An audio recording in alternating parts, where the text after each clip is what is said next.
Where we're coming from tonight is Lamentations chapter 3, verses 22 and 23. Lamentations chapter 3, verses 22 and 23. And I'll be reading from the New King James Version. And it reads, "Through the Lord's mercies we are not consumed, because his compassions fail not. They are new every morning. Great is your faithfulness." And one of the, I kind of got this last minute from the Lord, and one of the things I did was search up the definition for compassion. And the one definition that I came up with is sympathetic pity and concern for the sufferings or the misfortunes of others. And what I kind of got from that is, you know, it's easy to show compassion for those that we know very well. You know, we're able to love them because either family or church family we know very well. We of course we love them, and we cherish them, and we protect them. You know, in any way, shape, or form. We just have the utmost respect for that person. But what would happen if we show compassion to those that are not like us? Maybe they from another church, or maybe they live a different lifestyle, or maybe they live in different circumstances.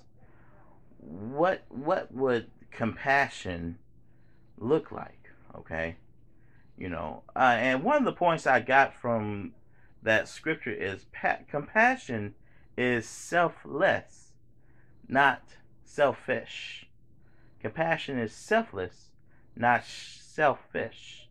When we think about the verse that we just read, and Jesus being God, him, I can imagine him being crucified on the cross, and I remember, of course, before he was crucified, he asking God to please take this cup from him, because he had a human moment to where I really don't want to go through all this.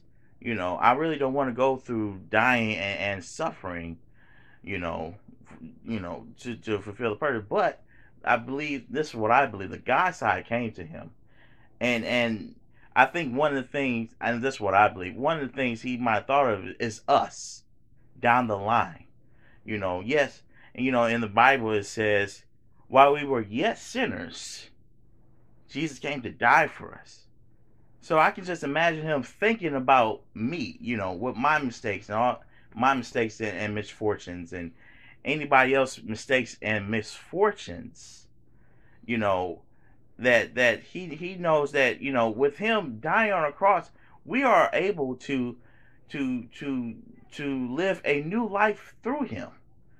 So that's what I believe, that his compassion was not selfish but selfless, because he was willing to think about us while he was going through the process of being crucified, and all, and people, and they whipped him and put the crown of thorns on his head. He was thinking about us in the process. He was showing his compassion first on the cross.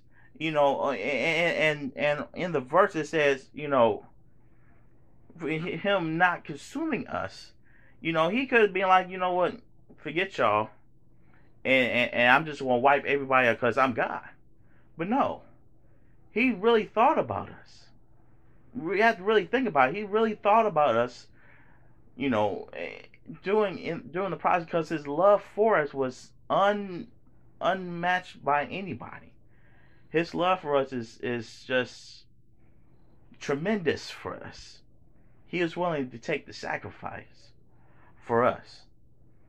And another point I want to say is, you know, sometimes, we gonna meet different people through our lives that maybe have a different lifestyle, or a different circumstances, whether it's, a homeless person we may encounter, or a person that live, maybe a homosexual lifestyle, or people that just don't believe in God. Sometimes, they make blatant statements about God, that's negative towards him.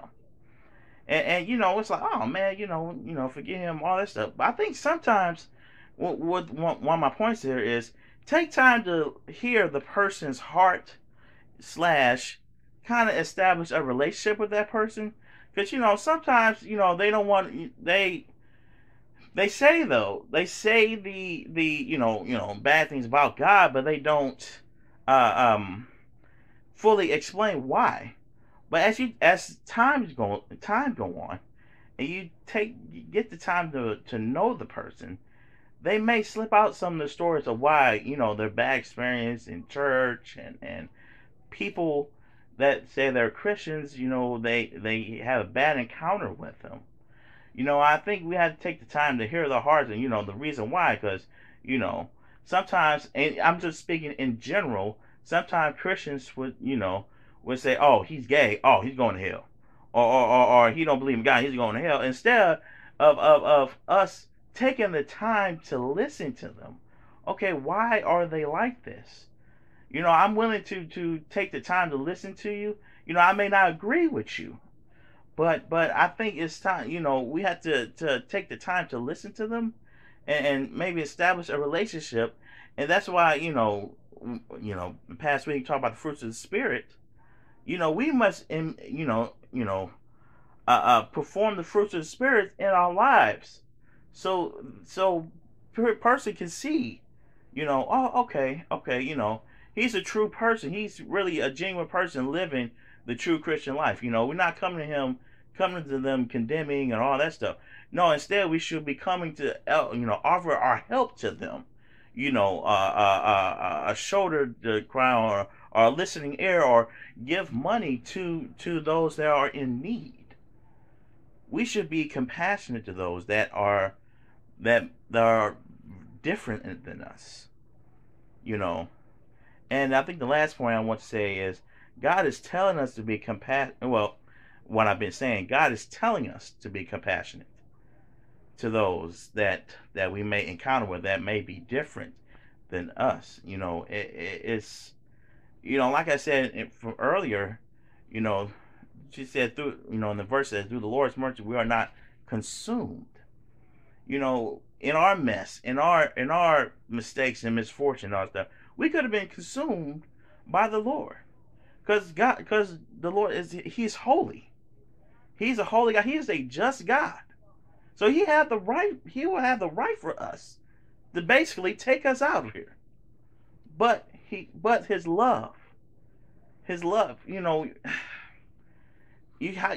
should say so much about his love. His love is beyond. He loves us enough to look beyond our faults and willing to make that sacrifice on the cross. His love is just so much beautiful. I'm losing words right now just thinking about it. But we should be compassionate for those that are, or might be different to us, and we have to be willing to listen to them. And concerning this about the conference, the teens and the young adults that are coming there, they may be coming with different issues.